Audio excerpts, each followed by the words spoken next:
This is the world's leading telescope. The Keck Observatory in Hawaii. But it wouldn't exist without a series of engineering connections. The incredible ideas and inventions hidden deep within its design. A legendary ancient death ray. There we go. There it's burning. An industrial sandblaster. A strange musical instrument. A Cold War spy plane. And the secret of the refrigerator. Oh, burst it! How do you put these together to see further into space than anyone has ever managed before?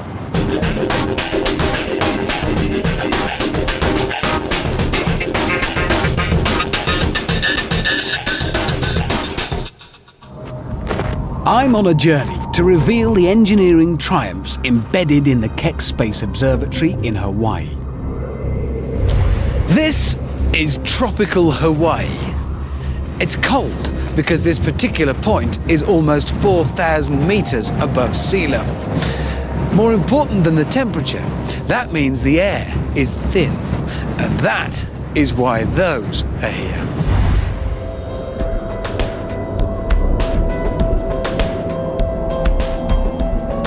A dozen observatories perch on the summit of Mauna Kea.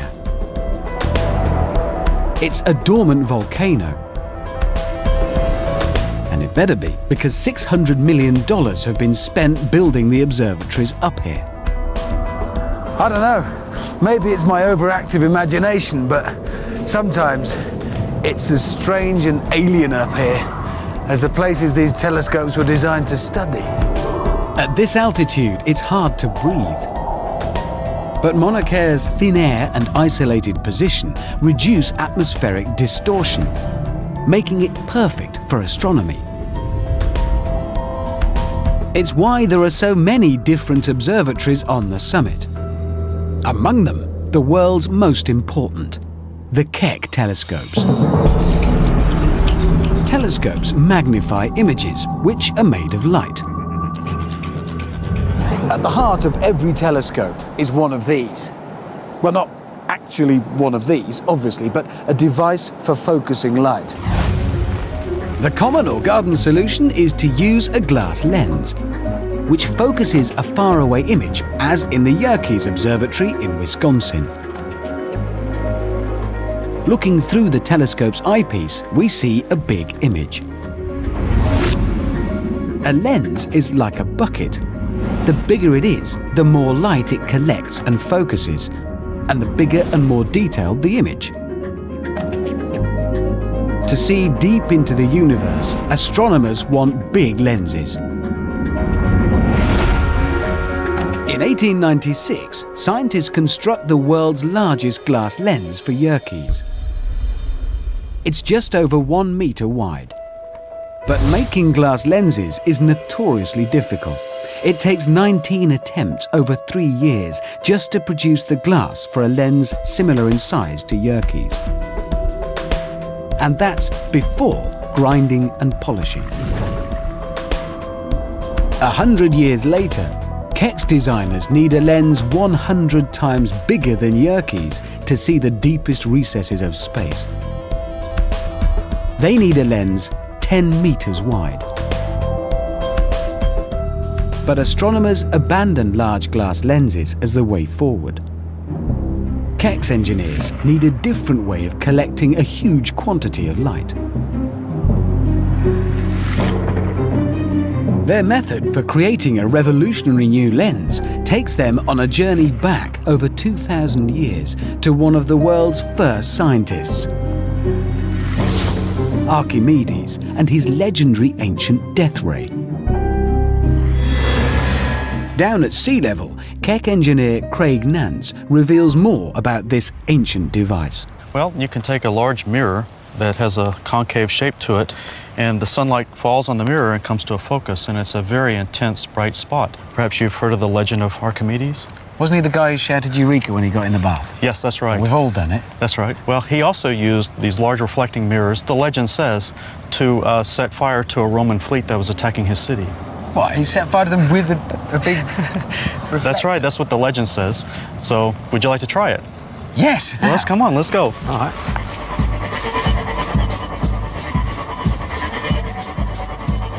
To test the story of Archimedes' death ray, we're going to need 3 things: sunshine and 2 items from Craig's little convoy. Should I ask what this is? It's not a Roman galley, but it's made of wood, so the principle will be the same. Very nice. Next up, the death ray itself. Wow! That looks suspiciously like a mirror. It's shaped just like a satellite dish, probably because it is a satellite dish, curved to focus the signal to a point, in this case, the sun's rays. We're testing this on an old airstrip under the watchful gaze of the local volunteer firefighters.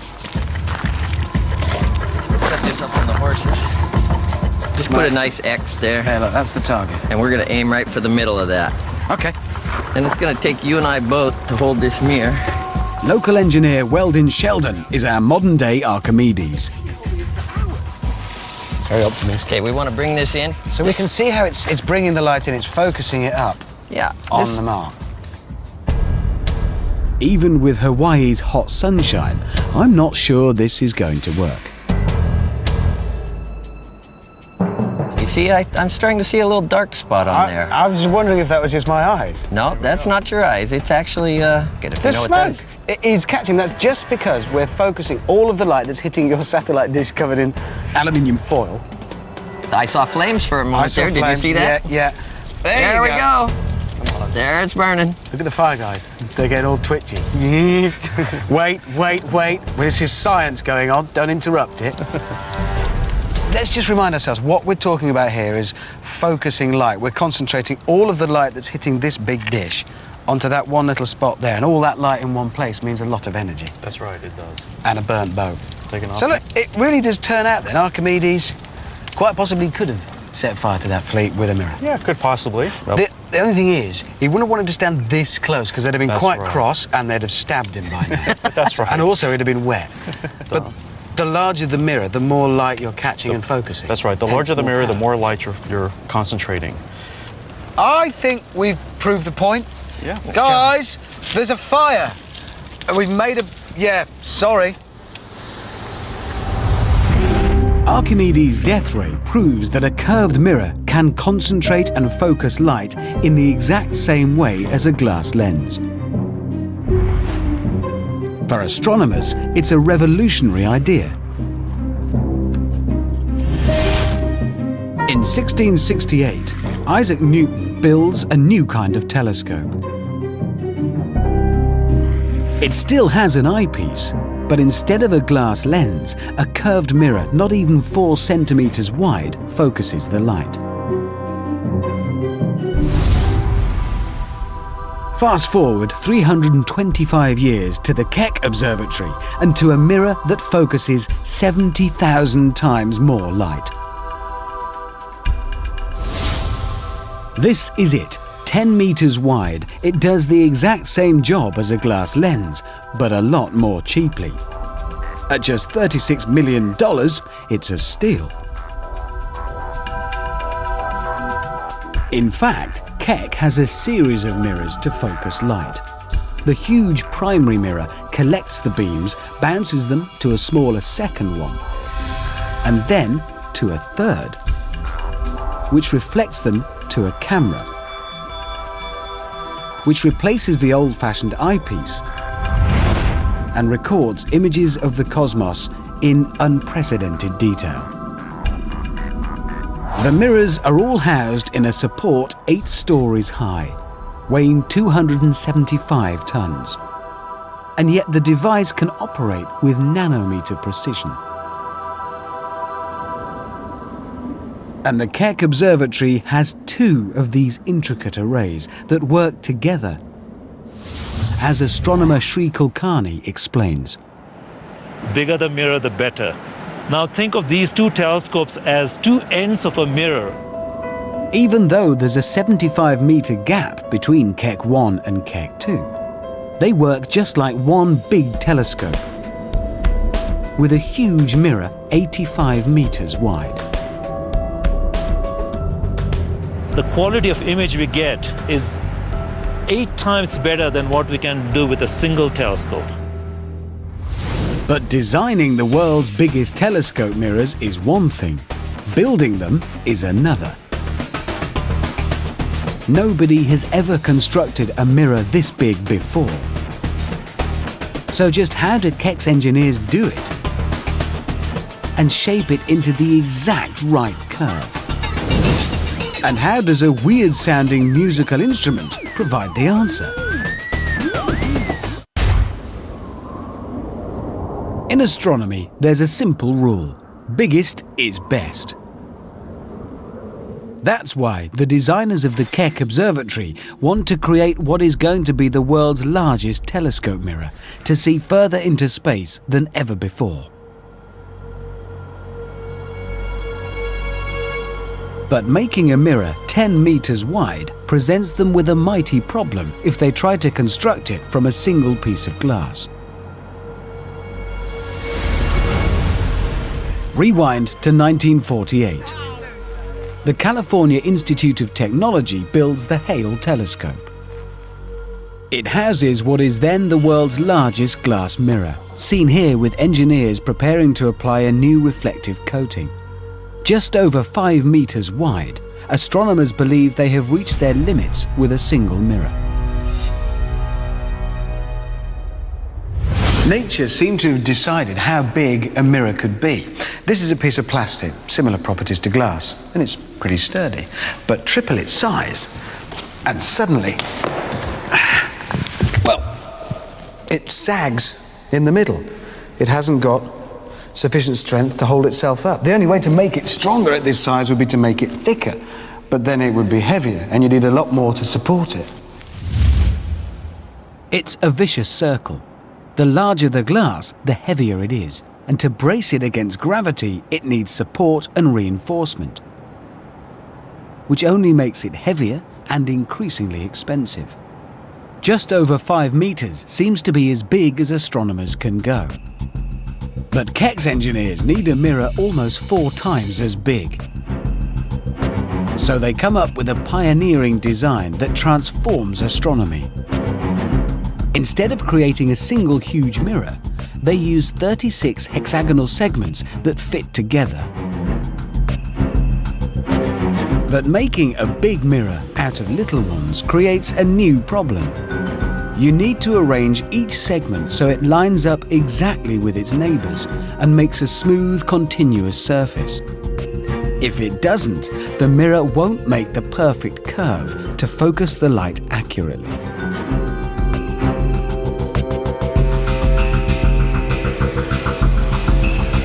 The solution lies in a weird-sounding musical instrument called the theremin. In 1919, Leon Theremin, a Russian inventor, experiments to create a sensor for an alarm system. He ends up creating a musical instrument. Tom Bach of Sensitech Research, an expert in electric field sensors, shows me the instrument. Okay, Tom, talk me through it. It's making a noise already. What is it? What does it do? Well, this object measures the changes of electric field. As you bring your hand in, we're distorting the electric field that's been created around that rod. So hang on, I'm going to play this now. It's like That's right. a theremin. That's right. And it's like an instrument, and I don't touch it. I just get No. What? Well, it's very, very clever. But is it of any use whatsoever? Oh yes, it will measure the presence of anything that will distort that field. It doesn't have to be a metal object. It can be a gas or a chemical or the human body moving in and out, or you can put it in an engine, you can measure how fast the engine's going. You could even theoretically, by turning that magnification up, you could watch the moon go over. Well, not done it though. It can tell you when the moon goes over. Well, yeah, no, that's an idea. A lot of these things are theoretical, but you could, yeah, theoretically, it'd be fun to try that. And it's very sensitive because a tiny movement makes a tiny difference. Yeah, it does. Yeah, that does. It seems there's almost no limit to what these sensors can detect. To prove it, Tom devises a little test for me, finding a needle in a haystack. Well, one slightly different tennis ball out of 500. While my back is turned, Tom injects a little bit of water into a tennis ball. Theremin-type sensors detect the tiniest disturbance to the electric fields around them. It can be hands waving about, or just a little bit of liquid that makes one ball conduct electricity slightly differently, so it will clearly stand out among the 500 other balls.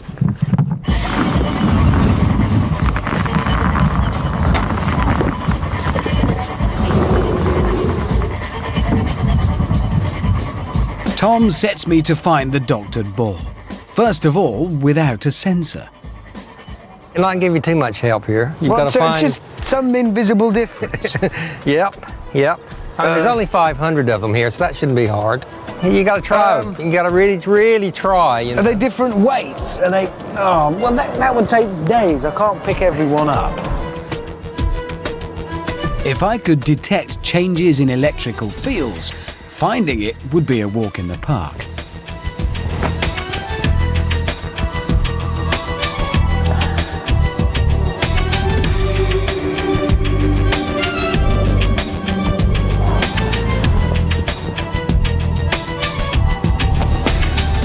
Clearly, I'm not going to find it.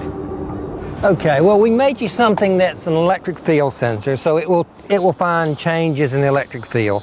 So you should be able to use this to find it. So this works. Yep. I'm guessing the same as.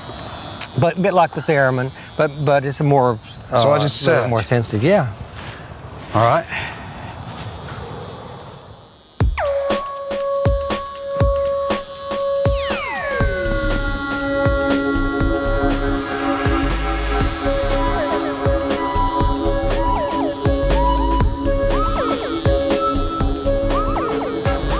Intuition, logic, Are all useless. all here. useless. I think.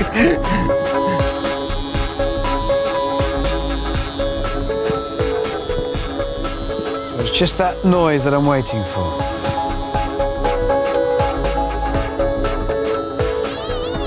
Hang on.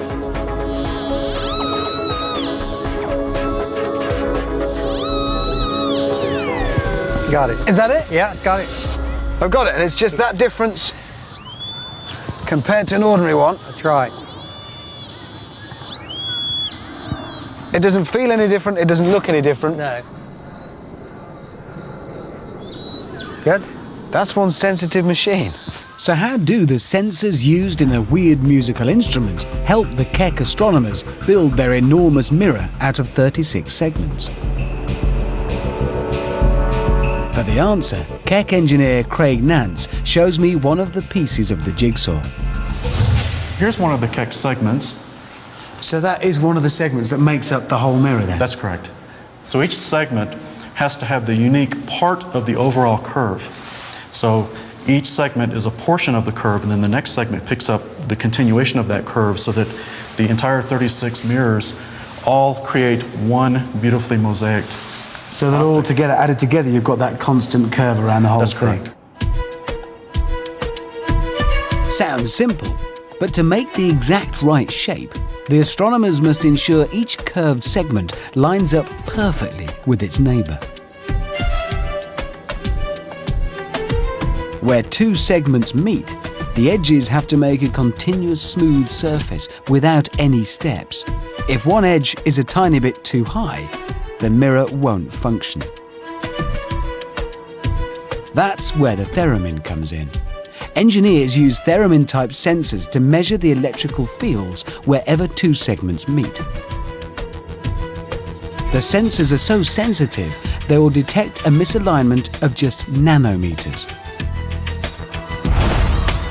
Much in the same way, I was able to spot the tennis ball with a tiny bit of water in it. This is one of the segments that we've removed that front surface aluminum coating, so you can see all of what's going on behind the glass. So all of this machinery then is constantly measuring and adjusting where this particular mirror is in relation to the rest of them. That's right. About twice per second, these sensors are being used to figure out where the segment is located and then command it as needed to adjust so that the entire array of mirrors maintains that wonderful optical shape that we need. And let me guess, the movements, the adjustments are kind of small and precise. That's right, they are. The optical tolerances we're looking at are about 1/1000th of the thickness of a human hair. Well, so you've got to position it That's to right. within, and this That's is in right. juxtaposition to the one next to it. That's right. Within 1/1000th of the thickness. Of a That's human very precise. It is. Making a mirror out of segments like this is a brilliant solution, and it also reduces weight. Astonishingly, though the whole Keck mosaic mirror is 4 times as big as the Hale telescopes, it doesn't weigh any more. Theremin sensors allow Keck's mirrors to provide such clarity and resolution that they can distinguish each headlight on a car 800 kilometers away. It's mesmerizing to look at the mirror itself, because I guess most of us never see such a perfectly made thing. And quite expensive, I imagine. Well, when they were built, roughly speaking, about $1 million each, we treat them as the most precious things we have. But a perfectly aligned mirror isn't all it takes to see amazing images from space. The glass itself needs to be perfectly polished, and not just a quick rub down with a cloth. No. This is polishing on an incredibly small scale. Think of literally polishing atom by atom, and you're getting close.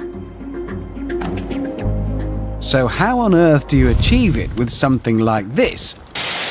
A sandblaster.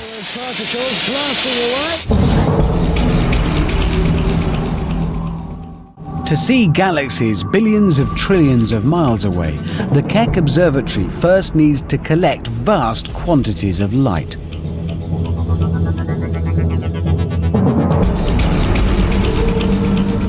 The huge mirror does just that.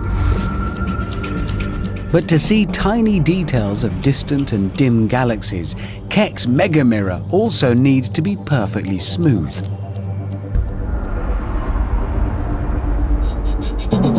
Just one tiny irregularity will distort any images and defeat the whole point of the exercise. Cue our next connection, which takes us back to 1871, just after the American Civil War.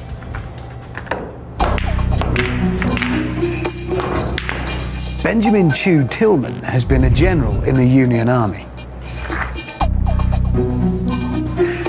Legend has it that Tillman sees patterns etched onto windows by sand blown by the desert winds.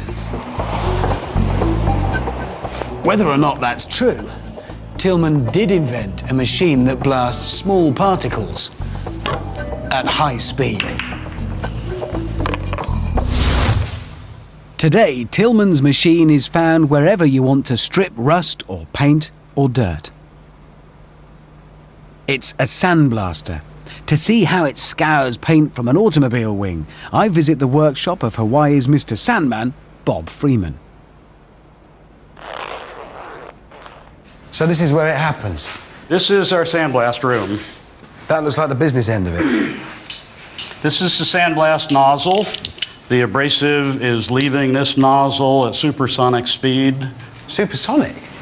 Right. Directed at the surface, and the particles coming out of the nozzle will take off whatever coating is on the thing that you're sandblasting. Okay. So I just point that at the thing. Hold this. I suggest putting it like this because it kicks back a little bit. Right. This is called a dead man control. Dead man? They call it a dead man because if you pass out or you trip, it'll shut off so you don't get hit with the blast. I don't want to do it now. I'm blasting that, not me. Well, that's up to you. You're going to be holding the nozzle. Okay, so I hold that So you to hold tell this. it I'm not dead. This is a safety button. You press that in, press that down, and be ready for it to start. Right, well, this is the business end. I need this. Okay, and I blast. Here we go, sandblasting commence. Ooh, crikey. Oh, wow, look at that. You know, I can get used to this. It's quite therapeutic. They might have to drag me away from it.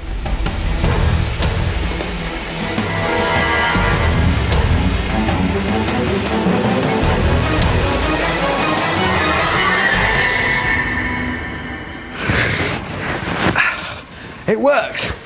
Well, of course it works. It's been working since Tillman invented it. But it's all well and good for car parts and the like.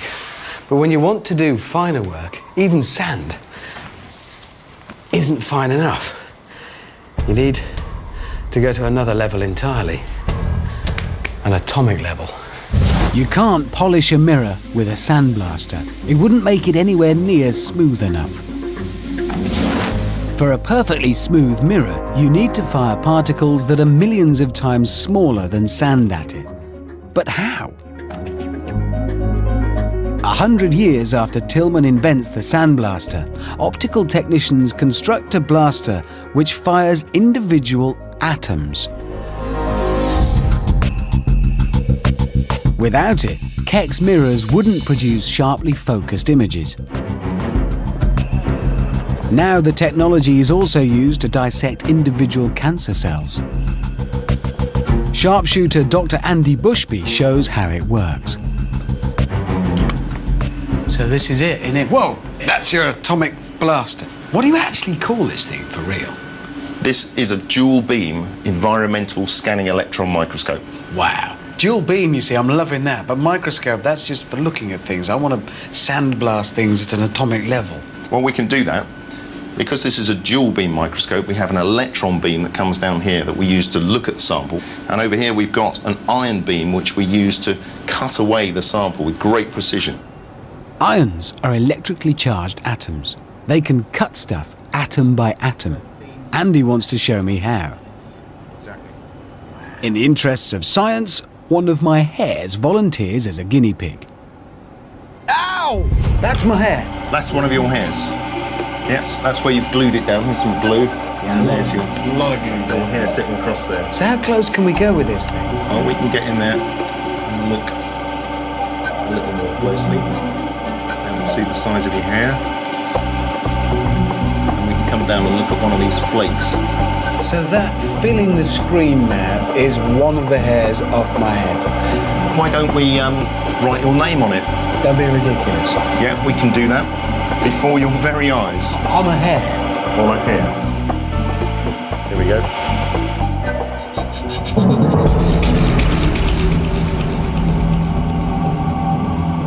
Now, the ion beam is delivering about 23 million atoms a second into a spot that's about 50 atoms across. And you can see it starting to arrive.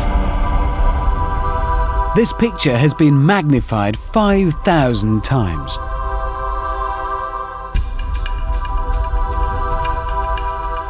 The eye in Richard is about 1,000 atoms wide.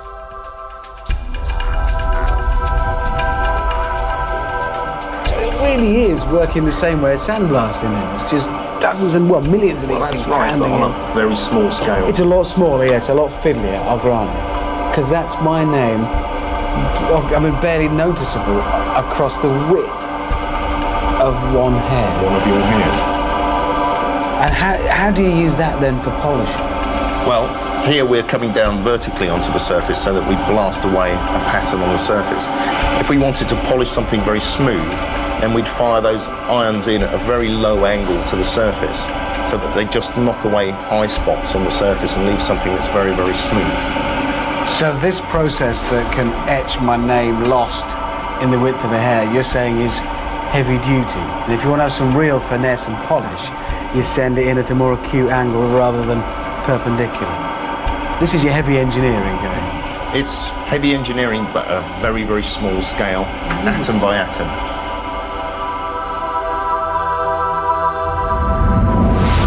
And with such a perfect mirror, you won't be surprised to learn that Keck's engineers want to keep it spotless.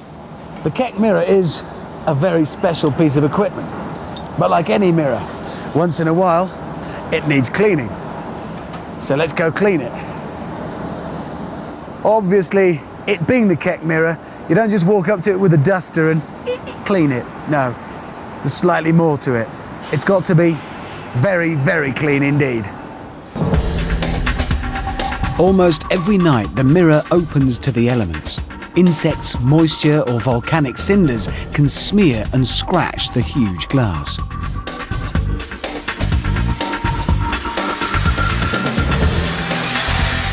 So this is just a jet of CO2. And you're cleaning the mirror, basically. Correct. The snow is soft and it goes right from a solid to a gas. It doesn't go to a liquid, so it doesn't get the mirror wet. What are you actually cleaning off? I mean, it hasn't got thumbprints on it. The snow impacts the cinder and knocks the cinder off. And the cinder is tiny bits of volcanic... Correct. The cinder is really sharp, so it can remove the coating quite easily. Technicians restore the mirror to perfection this way once a month. Thanks to Benjamin Tillman's high-speed abrasive blaster, optical engineers figure out how to fire a much finer beam of particles to polish glass perfectly.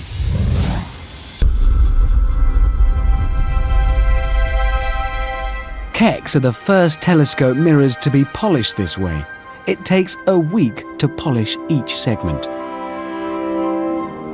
That's 72 weeks for both the Keck mirrors. But even Keck's perfect twin mirrors can't see everything in the night sky. Vast swirling clouds of cosmic debris are completely impenetrable.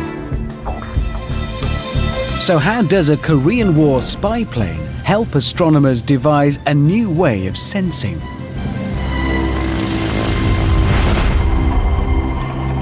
The Keck Observatory can see more of the cosmos than any other telescope on Earth.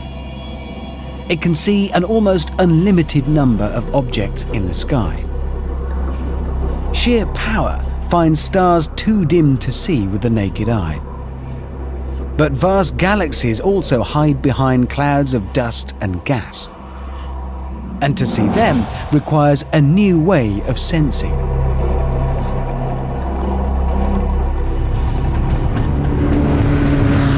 (1953), the Korean War.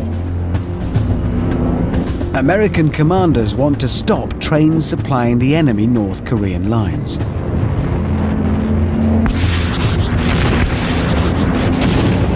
By day, the bombers can see their targets. But by night, it's a different story. They fly blind. Then comes a major breakthrough. Military engineers devise a way of literally seeing in the dark. They mount a revolutionary camera on a plane. It senses infrared radiation given off by hot objects, like locomotives. Targets are once again as clear as day. This new way of sensing in pitch blackness or through smoke and dust is called thermal imaging. Today, search and rescue teams also adopt the exact same technology. I want to put it to the test. And I come to the Honolulu Fire Department to do so. Captain Alan Carvalho shows me where they practice. The thermal imaging helps us tremendously in a smoke-filled environment for us to locate victims, see obstacles that may be involved. So it's a pretty essential tool for you, and I guess the difference is enormous. Definitely, enormous difference between having a thermal imager and not having it when we're doing a search. They're going to show me thermal imaging in action.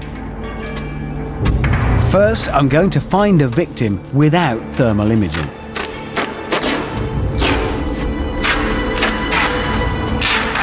Meet Rescue Randy. I won't know where he is. I'm going to experience what firefighters routinely face in reality. You ready? Yeah. Okay. Shut off the lights, Dean. Room number 13. There you go.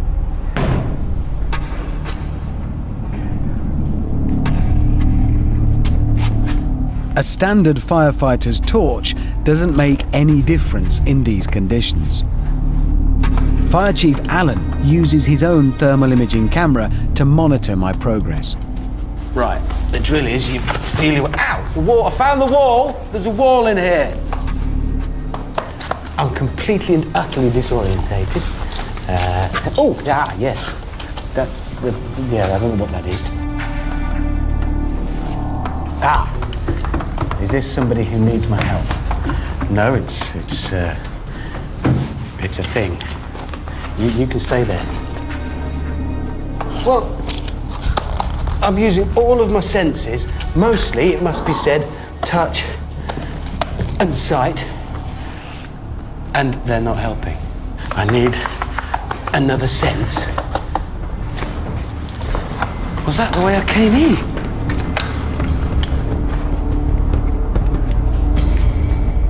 I don't even make it out of the first room by the time the 5 minutes are up. Rescue Randy would have been toast. Now I'm going to try again, this time with the thermal imaging camera. First, the officers place Randy in the sun so he'll warm nicely. He'll emit plenty of infrared, which will show up on the thermal imager.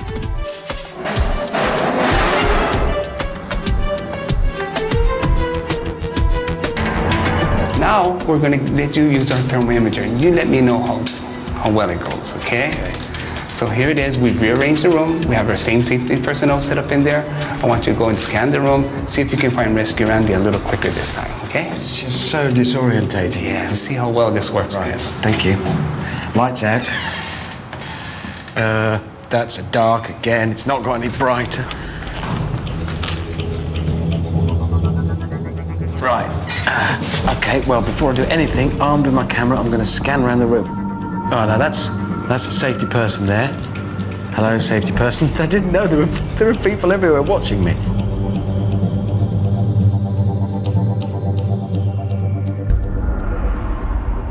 Even furniture emits infrared radiation and shows up clearly.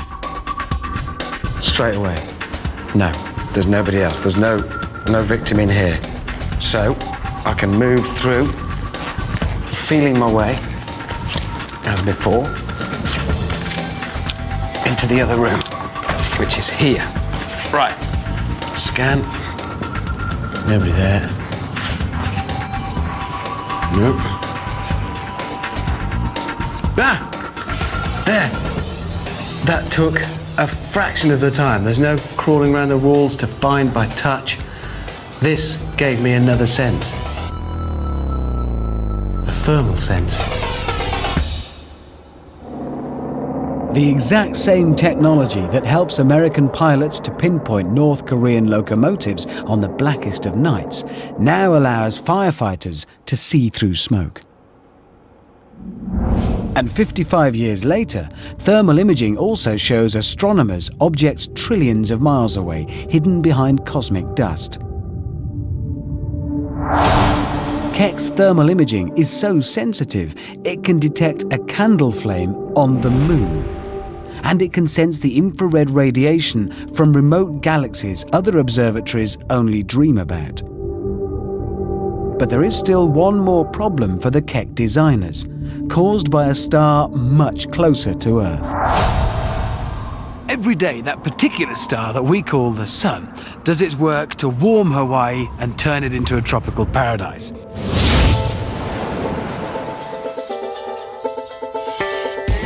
And every night, as the sun sets, paradise cools down.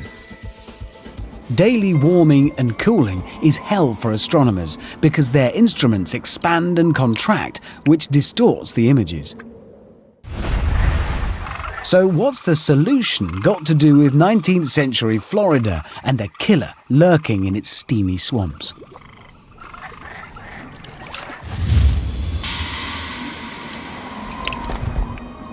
Even on the icy summit of Mauna Kea, the tropical sun can raise the temperature well above freezing during the day.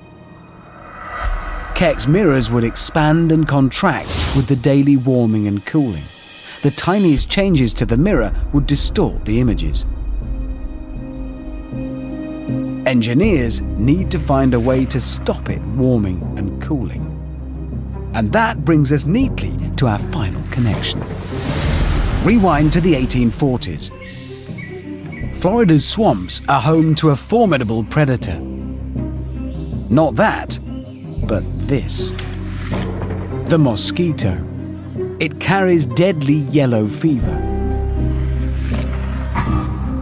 Physician John Gorrie notices that the lethal disease erupts mostly in summer. So he wrongly assumes warm temperatures are directly to blame. He sets out to make this machine to cool rooms using a simple principle. When a gas expands, it cools down, chilling everything around it, as Dr. Chris Hill, who knows all about thermodynamics, reveals. This is a can of ordinary deodorant, which is a gas under pressure. Go ahead and spray it on your finger and tell me what you feel. What are you trying to tell me? Okay, right, so just spray it. It's like that. What does it feel like? Cold, actually. It's colder because the gas is expanding from a high pressure system to a low pressure system. It has to move the air out of the way in the volume that it's expanding into. This effort of pushing the air out of the way costs some energy. That energy comes from itself, which is its own temperature. Right, so I'd have thought instinctively that it's cold because it's like a breeze, it's blowing past your finger. But what you're saying is then that it's under pressure in there. When it comes out, it's moving because it's expanding. And the effort of pushing the air out of the way is costing energy. And that energy has to come from its own heat. Yeah. So it's not the breeze, it's when it hits my finger, it is actually colder. It is colder. It smells lovely. The cooling effect of expanding gas leads John Gorrie to the invention of the refrigerator and ultimately transforms astronomy. When a gas expands, it cools. A big can of compressed gas produces dramatic cooling. Okay, what we have here is a normal mattress. Feel it, it's nice and soft and malleable. Well, you'd expect it to be, it's a mattress. Now let's see what happens if we fill it up with a can of compressed CO2. Thank you. Yep. Safety stuff. Okay. Gloves. Thank you. So I'll just lay this out on the table, yeah? And then we just blow it up. That's right. Okay. Let me guess, I'm doing the filling. Yes, you are. Yeah, thought as much. Here you go. Right. So this is just a cylinder of compressed gas. It's just a giant version of the big can we had before. deodorant. Okay, I'll kind of test it. Right, so that's just gas coming out. It's just expanding. Expanding gas. Okay. Nozzle in hole.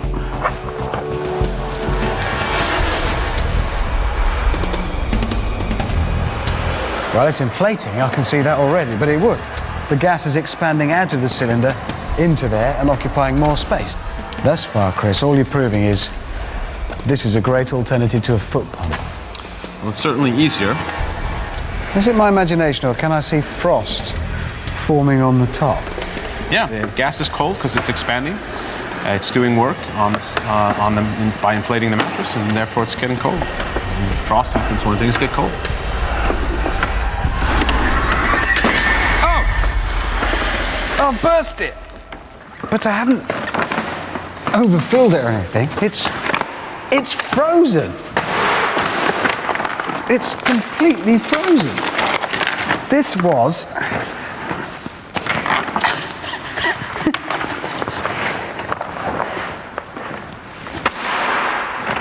It's frozen.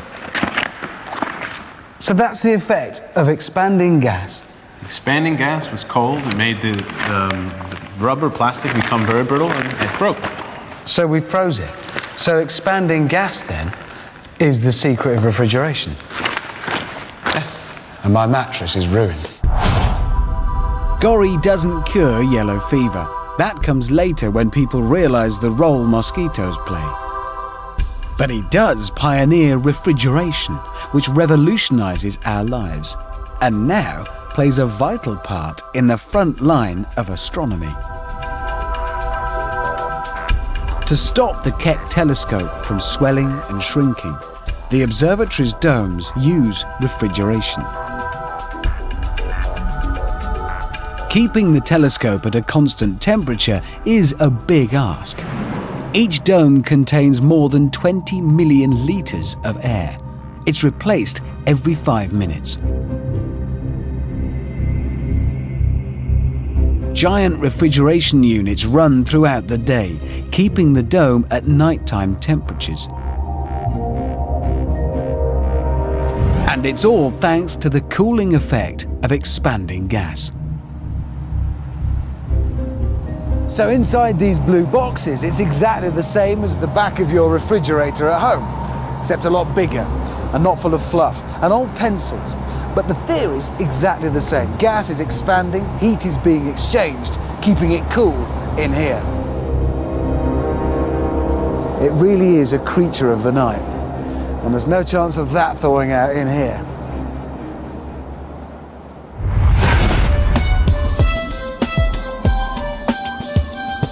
Keck is transforming our vision of the cosmos and how it began. It sees almost to the edge of the universe, including this still unnamed galaxy 13 billion light years away.